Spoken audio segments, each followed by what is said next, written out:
il y a eu un premier élan de mobilisation qui nous a porté en 2015 jusqu'à ce qu'on puisse affréter le bateau, l'Aquarius, qui maintenant fait des opérations de sauvetage depuis le mois de février 2016. Mais aujourd'hui, c'est important pour nous de dire qu'il faut relancer cette mobilisation parce que le fuel de l'Aquarius, c'est vraiment cette mobilisation citoyenne. C'est pour ça qu'on a lancé cet appel du 8 juin, évidemment en écho à l'appel du 18 juin. Il ne faut pas se laisser submerger par la fatalité ou s'habituer également à ces images. Et pour nous, ce qui se passe aujourd'hui, c'est aussi inacceptable qu'il y a un an. Qu'est-ce que c'est SOS Méditerranée? C'est une poignée de sauveteurs bénévoles, de toutes nationalités, marins et médecins, qui secourent les migrants perdus en Méditerranée. Vous savez, tous ces gens qui se noient à notre porte, dans notre piscine estivale. SOS Méditerranée, c'est l'honneur de l'Europe, laquelle Europe d'ailleurs ne les aide pas. 98% de leurs fonds sont des dons privés. Autrement dit, SOS Méditerranée, c'est nous. C'est chacun de nous personnellement. C'est notre honneur à nous. Sans nos dons, SOS Méditerranée ne sauverait plus personne et nous finirions noyés dans notre honte. Notre société médiatique a l'habitude de montrer des drames sur des crises et puis ensuite on passe à autre chose. Nous, on a vu que cet hiver, par exemple, c'était extrêmement difficile de continuer à parler de la mer Méditerranée. C'était pas l'agenda médiatique, quoi. Et les drames continuaient, les départs continuaient. Il y a eu encore beaucoup de morts et on n'en parlait plus. Combien sont-ils en réalité, ces hommes, ces femmes, ces enfants qui frappent à notre porte? 500 000? 1 million? 2? 3? 66 millions de Français ne sont pas assez nombreux pour les accueillir, admettons. 508 millions d'Européens non plus? Admettons. Ajoutons le reste de l'humanité. Nous voyons bien que ce n'est pas une question de nombre. Nous pourrions les accueillir, ces réfugiés, sans ce bombardement de mots et d'images qui ferment nos portes et nos cœurs et nous amputent de notre honneur. Ces réfugiés sont des personnes, individuellement parlant.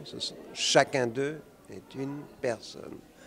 Que cette personne a besoin d'aide et que si vous rencontrez personnellement quelqu'un qui a besoin d'aide, vous l'aidez. C'est une vraie joie de vous accueillir ce soir à la Criée pour ce qui est après tout un éloge du courage, de l'engagement et de la vie.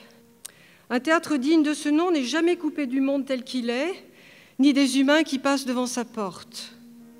La symbolique est très forte pour cette maison d'art et de partage située là, sur la mer, théâtre qui regarde vers le large et regarde ceux qui en arrivent. Plus qu'une salle de spectacle, une assemblée de conscience et de cœur ce soir.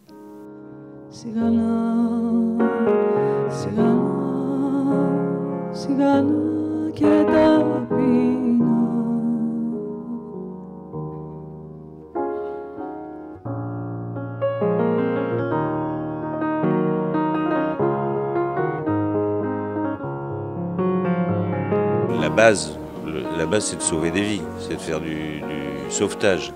Et ça, c'est déjà précieux et ça devrait foutre la honte au reste du monde, que ce soit une entreprise, je veux dire, de la société civile qui s'occupe de ça, alors que ça devrait quand même être le rôle des États. Il y a des mots que nous apprendrons de leur bouche, des joies que nous trouverons dans leurs yeux. Regardez-les, ils ne nous prennent rien. Lorsqu'ils ouvrent les mains, ce n'est pas pour supplier, c'est pour nous offrir leur rêve d'Europe que nous avons oublié. Zeynep fait partie d'un bateau où 90 personnes ont péri en mer. C'est la seule femme qui a survécu. Dès le départ, des gens ont dit qu'on ne pouvait pas partir avec ce canot, parce que le moteur faisait un drôle de bruit et qu'il y avait de l'eau au fond. On les a battus et jetés dedans. On ne pouvait pas faire marche arrière. On est parti dans la nuit, vers minuit ou 1h du matin. Il y avait beaucoup de vent. L'eau montait de plus en plus. Les gens dans le bateau avaient peur. Il y en avait qui criaient, d'autres qui appelaient Dieu. Puis les vagues sont devenues plus fortes et le canot a chaviré. La plupart ne savaient pas nager. Le canot était poussé par le vent. Les gens s'accrochaient les uns aux autres. Tout le monde criait. Le canot était de plus en plus loin. Je ne sais pas comment j'ai réussi à le rattraper. Je ne sais pas nager. Si t'as peur, tu meurs. Maintenant, je ne peux plus voir la mer. Dans ce bassin où jouent des enfants aux yeux noirs, il y a 3 continents et des siècles d'histoire, des prophètes, des dieux, le Messie en personne. Il y a un bel été qui ne craint pas l'automne en Méditerranée. Alors ce soir, je me mobilise en essayant d'apporter un peu de douceur, d'humanité à cette soirée, et j'espère aussi d'intelligence et d'esprit et de gentillesse sur le monde, et de bienveillance. Comme autant de plaisirs. Donc on a posé le bateau, on est embarqué dessus, on leur a dit, franchement il y a l'eau qui rentre dans le bateau. Il nous a dit, si vous ne voulez pas partir, dites-moi, on va vous enfermer, on va vous mettre en prison, on va prendre d'autres groupes. Donc il y avait des gens qui ont fait 2 fois la prison en Libye, c'est l'enfer, vaut mieux se noyer en mer que de suivre encore la prison en Libye.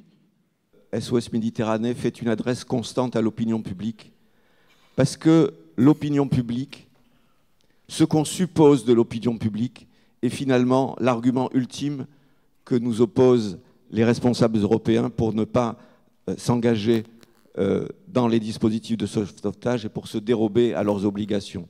L'opinion publique est un enjeu, et c'est pour cette raison que nous allons raconter ce qui se passe dans le canal de Sicile, que nous allons relayer la parole des rescapés dans les médias, sur les réseaux sociaux, dans les salles de cinéma. C'est important de se mobiliser parce que je pense que SOS Méditerranée pallie les déficiences des États qui, évidemment, n'ont pas du tout une politique d'accueil envers les migrants, ce qui est absolument scandaleux et regrettable. Je suis aussi là pour soutenir la cause parce que je sais qu'il y a un mouvement qui est là et que plus ces gens-là, ils sentiront qu'il y a un mouvement citoyen autour d'eux et plus on aura des chances après de faire bouger sur le plan politique. Si on arrive à sensibiliser la population, les politiques écoutent la population. Et si la population est sensible à cette cause, ben les politiques agiront dans le bon sens. Ce qui est frappant dans ce refermement de l'Europe et de notre propre gouvernement, c'est quand même la sottise, quoi. C'est d'une bêtise insensée. Essayez de nous expliquer que les quelques centaines de milliers, voire les millions de personnes que nous allons tirer de la Méditerranée vont nous encombrer au point de nous rendre minoritaires. C'est tellement bête. C'est tellement bête. Comment est-ce possible qu'aujourd'hui, en 2017, il y a des gens qui continuent de mourir en Méditerranée? Que nous arrive-t-il? Please tell me, dites-moi, je vous en prie, qu'est-ce qui se passe? Là, hala est possible, je ne comprends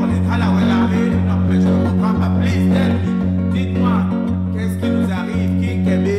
Please tell me, Calgara me la balle qui bourg, te ou ma pebang, ma peba nyor ma beger, please tell me, Calgara me kinkebe.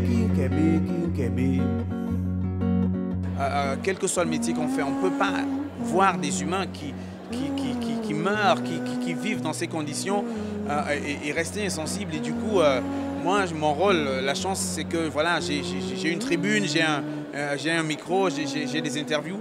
Et donc, mon rôle, bien sûr, c'est d'en parler non-stop. Mais je me dis, en tant qu'humain, d'abord, mon rôle est de quelque part de faire quelque chose et de me mettre dans l'action.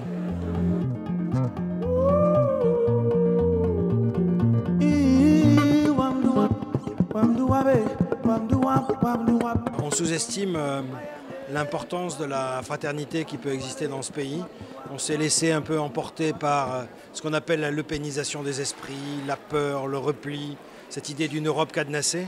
Et en fait, on se rend compte que si on parie sur cette intelligence et cette générosité, on ne se trompe pas. On vient de lancer l'appel du 8 juin. On vous demande à chacun de relayer cet appel dans vos familles, auprès de vos amis, dans vos lieux de travail, vos lieux de loisirs, vos lieux de vacances, pour ensemble refuser l'inacceptable. Il ne faut pas oublier la très grande fragilité du dispositif. En effet, tout peut s'arrêter d'un coup si le flux financier qui permet à ce dispositif d'exister se tarit. Moi, j'ai appris pas mal de choses, et notamment le fait que malgré la mobilisation citoyenne et malgré tout ce que fait SOS Méditerranée, le désastre continue. Donc ça veut dire qu'il faut bien pas baisser les bras et continuer à soutenir SOS Méditerranée.